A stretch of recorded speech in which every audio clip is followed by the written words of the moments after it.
Alors, j'ai quand même envie de vous dire c'est quoi, moi, mon excellence que j'ai découverte avec Joël, parce que je vous ai dit tout à l'heure que je me sentais éparpillée quand je l'ai rencontré.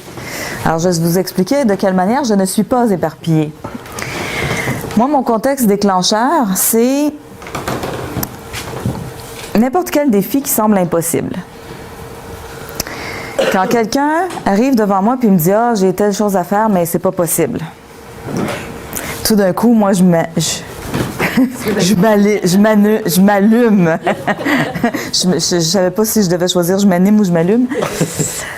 Et mon objectif, c'est de prouver à la personne que c'est faux, que c'est impossible, qu'au contraire, c'est tout à fait possible. Parce que j'ai été élevée dans un contexte où je me suis fait dire « tout est possible ». En plus, j'avais des exemples, des modèles devant moi de gens qui réalisaient des choses qui semblaient impossibles aux autres, mais qui étaient tout à fait possibles pour eux. Des exemples, mon grand-père paternel a été à l'école seulement jusqu'à la 7e année. Donc ça, c'est vers l'âge de 11 ans environ. Et c'était, à ce jour, c'est un des plus grands constructeurs de moulins à scie au Québec. Il était au-dessus des ingénieurs, il a été embauché par les plus grosses compagnies de construction de moulins à scie au Québec. Il a même construit un moulin à scie au Mexique. Donc, pourtant, il avait qu'une 7e année. Et puis mon grand-père, même encore aujourd'hui, passe son temps à s'excuser parce qu'il n'y a pas beaucoup d'éducation puis il ne sait pas bien écrire. Donc, mon père, à l'âge de 17 ans, a décidé d'apprendre le judo et en l'espace de quelques mois est devenu ceinture noire de judo. Un peu plus tard, dans la quarantaine, mon père a eu une maladie neurologique que les médecins avaient étiquetée de incurable, puis il lui avait dit qu'il finirait sa vie en fauteuil roulant. 10 ans plus tard, non seulement il s'est guéri, mais il a fait le tour de l'Amérique du Nord à pied, alors qu'il était supposé d'être en fauteuil roulant. Tous les médecins qui avaient consulté, jusqu'à la clinique Mayo aux États-Unis, lui avaient dit qu'il ne marcherait plus jamais. Puis j'ai plein d'exemples comme ça dans mon entourage de personnes qui ont réalisé des choses qui semblaient impossibles. J'ai une de mes tantes qui est devenue la première femme gérante de banque au Québec, fin des années 60, début 70. C'était une époque où ça se faisait pas. Donc, moi, je suis née, j'ai baigné là-dedans. Donc, moi, quand quelqu'un m'arrive et me dit « c'est pas possible », je dis « c'est pas possible que ce soit pas possible ». Veux-tu, on va regarder ensemble comment ça pourrait être possible. Et pour moi, c'est une évidence. Alors, j'ai pas de frein à la créativité pour trouver la façon dont ce serait possible. Et c'est pour ça que je peux aider les gens qui, eux, ont des freins intérieurs parce qu'ils ont appris autrement que moi. Donc, en fait, d'une certaine façon, j'aide aussi les gens à sortir de leur prison intérieure, mais c'est pas le même genre de prison. Parce que on a des excellences qui peuvent se ressembler, mais c'est jamais identique. Moi, ça fait peut-être une soixantaine de personnes dont je suis témoin directement de la révélation de leur excellence. Puis à chaque fois, je suis fascinée parce que je me dis, au début, Joël, il commence, je me dis, ouais, ça ressemble à un tel, une telle. Puis plus il avance, je me dis, non, finalement, c'est pas ça. C'est différent. Et donc, voilà, ça, c'est mon contexte, c'est mon objectif qui me déclenche, qui me donne le goût de me mettre en action. Et comment je fais? Je vais passer rapidement. Je ne vous donnerai pas trop de détails parce que j'ai plein d'autres choses à vous dire avant la fin de la soirée, mais je collecte l'information, alors d'où le sentiment d'éparpillement. Moi, je collecte l'information comme une tornade. Et dans plein de domaines différents. En fait, je collecte tout ce qui est l'impossible possible. Je vais le dire comme ça. Alors que ce soit dans le domaine des sciences, des techniques, des réalisations humaines, dans le passé, dans le présent, mes lectures de passe-temps favorite, c'est la science-fiction. Vous voyez, l'impossible qui est possible, parce que c'est ça que les auteurs de science-fiction font. Ils rendent l'impossible possible dans le futur pour que ce soit acceptable. Donc, tout ce qui est... Et je collecte, par exemple, des informations sur des biographies de gens qui ont fait des choses impossibles pour les autres. Par exemple, dernièrement, j'ai collecté une vidéo d'un homme, un Américain qui s'appelle Eric Weihenmayer, qui est aveugle depuis la petite enfance et qui escalade des montagnes. Lui, son trip, c'est d'escalader des montagnes. Il a escaladé l'Everest, il a escaladé... En fait, il a fait je me souviens plus comment ça s'appelle, les 9 sommets ou les 11 sommets, en tout cas, les plus élevés au monde. Il est aveugle. Il n'est pas juste malvoyant, il est aveugle. Et il est alpiniste.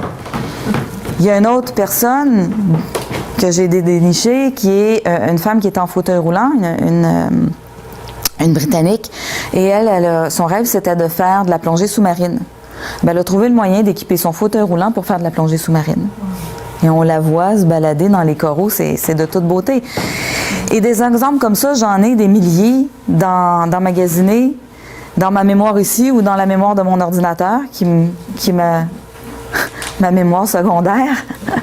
Et donc, et je tourne en spirale comme ça, et là où j'avais vraiment le sentiment d'éparpillement, c'est que moi, quand j'analyse, en fait, je fais très difficilement la même activité plus que 15 à 20 minutes à la fois. Et j'ai des dizaines d'activités différentes. J'écris, je peins, je fais de la recherche, je fais des sites Internet, je fais de la mosaïque, je fais du coaching, j'organise des événements et puis là, je vous fais même pas une liste exhaustive. Et c'est pendant que je fais une activité que j'ai les idées pour l'autre activité.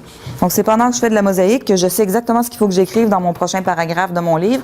Et pendant que j'écris ce paragraphe-là, j'ai des idées pour le prochain tableau. Pendant que je fais le tableau, j'ai des idées pour le prochain événement que je vais organiser et ainsi de suite. Donc, je tourne comme ça en spirale.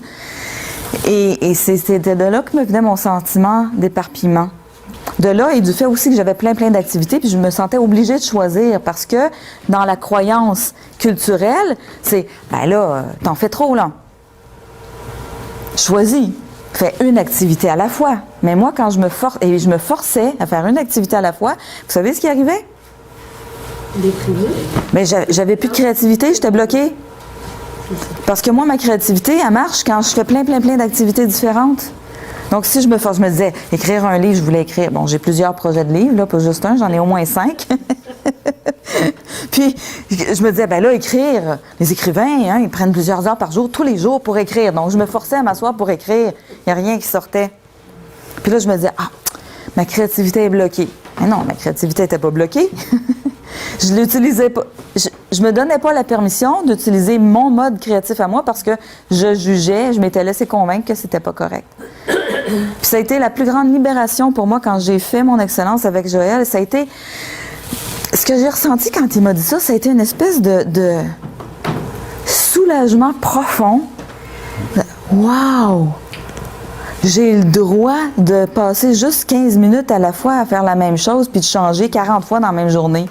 J'ai le droit, là, ma première extase dans les 2-3 semaines qui ont suivi, là, c'était juste de me donner la permission de papillonner puis de me promener dans mon atelier. Je disais, wow, c'est donc bien trippant. C'est fou, hein? Mais en plus, en faisant ça, je suis 10 fois plus productive. Parce que, bien évidemment, quand je me forçais à rester assise en me disant, ben les autres, c'est comme ça qu'ils font, il faudrait bien que je fasse comme eux, je produisais pas grand-chose. Puis quand on est sans arrêt en train de se juger puis de s'autocritiquer, on produit pas grand-chose non plus, on n'est pas très efficace. Donc, de reconnaître en conscience, parce que, alors, la particularité avec votre excellence, ce que moi j'appelle votre génie unique à vous, c'est que des 3 clés dont on vous a parlé ce soir, c'est la seule qui est non consciente. Vos passions, vous en êtes consciente, en tout cas. La plupart des gens en sont conscients. Nos valeurs, on en est pas mal conscients aussi. Hein? Si je vous donne 2 valeurs opposées, vous allez être capable de me dire laquelle des 2 est importante pour vous. Mais notre mode opératoire, on n'en est pas conscient. Et c'est ça qui est embêtant. Parce que si je vous dis, vivez votre vie en cohérence avec votre mode opératoire, on se dit, ouais, mais oui, il faudrait peut-être que je sache c'est quoi, n'est-ce pas? Et c'est impossible pour soi de le savoir ce que c'est. Parce que ça nous est caché. Moi, j'appelle ça notre angle mort. Donc, c'est comme derrière. Et tant qu'il n'y a pas quelqu'un qui vient nous forcer à le regarder, avec un spot dessus, on ne le voit pas. Ou on le voit de façon très floue ou très parcellaire. Les gens qui se connaissent assez bien, qui disent « Ah oui, moi je fonctionne comme ça », mais c'est très parcellaire. Je vous assure, quand on commence à détailler tout ce processus-là, il n'y a personne qui connaissait tout son processus en détail.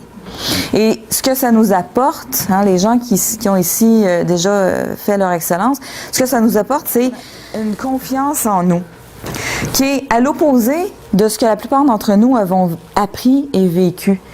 Ça, c'est une illustration de ce qui s'appelle l'école des animaux. Est-ce que vous reconnaissez le système scolaire conventionnel? Il n'y a pas deux humains sur la planète qui ont le même mode opératoire. Et déjà, enfant, c'est pas complètement construit, mais il est déjà en phase de construction. Mais déjà, à l'école, on se fait dire, ah ben les tests, il faut qu'ils soient équitables, il faut qu'ils soient le même test pour tout le monde. C'est pas équitable, ça. Parce que je vous garantis que ce test-là, de grimper à l'arbre, il n'est pas équitable entre le singe, l'éléphant et le poisson. Il y en a un qui est privilégié. Puis il y en a deux qui ne le sont pas. Il y en a plusieurs dans le groupe qui ne le sont pas. C'est un peu le pendant de la citation d'Einstein que je vous ai montré tout à l'heure. Hein? Donc, si vous êtes des poissons qui vous êtes sentis stupides toute votre vie parce que vous êtes sentis obligés de grimper aux arbres ou d'exceller à grimper aux arbres, sachez que votre excellence à vous, si c'est de nager, c'est ça qu'il faut que vous fassiez. Mais pour le savoir, pour le faire, il faut le savoir. Et ce qui est extraordinaire, c'est que toute notre vie, quand on utilise notre excellence, on a toujours été très performant. Mais à partir du moment où on est conscient qu'on le fait, on devient encore plus performant. C'est comme une espèce de turbo sur notre excellence, de la faire en conscience. On lutte constamment contre notre nature profonde. Et moi, ce que je dis, c'est que l'excellence, c'est un lifting pour l'estime de soi. Parce que tout d'un coup, au lieu de se sentir, c'est vraiment ce que tu nous expliques aussi, Joël, dans les ateliers, c'est qu'il y a deux façons de se considérer quand on est différent des autres. On peut se considérer comme anormal ou on peut se considérer comme extraordinaire. C'est deux regards différents sur la même chose. Alors, avant, moi, je me sentais anormal. Maintenant, je me sens extraordinaire. Puis ça fait toute la différence du monde. Et ce que ça m'a apporté beaucoup, l'image au bout que j'ai mise, c'est beaucoup de puissance. Parce qu'au lieu d'essayer d'apprendre à grimper aux arbres si je suis un poisson, je me mets à perfectionner ma natation. Alors, je deviens encore plus extraordinaire et plus puissante dans ce qui est mon excellence à moi. Je ne vais pas essayer de faire l'excellence des autres. Je vais arrêter d'essayer de faire l'excellence des autres. Mais ce que moi, personnellement, ça m'a apporté de plus, c'est ça. Je me sentais dans un imbroglio où, je sais pas, je suivais plein de chemins, puis je me retrouvais dans des... J'avais l'impression de pas tourner en rond, parce que je sentais que j'avançais, mais d'être vraiment dans un chaos de chemins possibles, puis de jamais savoir lequel me convenait le mieux. Et c'est ce que ça m'a apporté. C'est un chemin clair. Puis lequel dans tout ça qui est le bon chemin pour moi?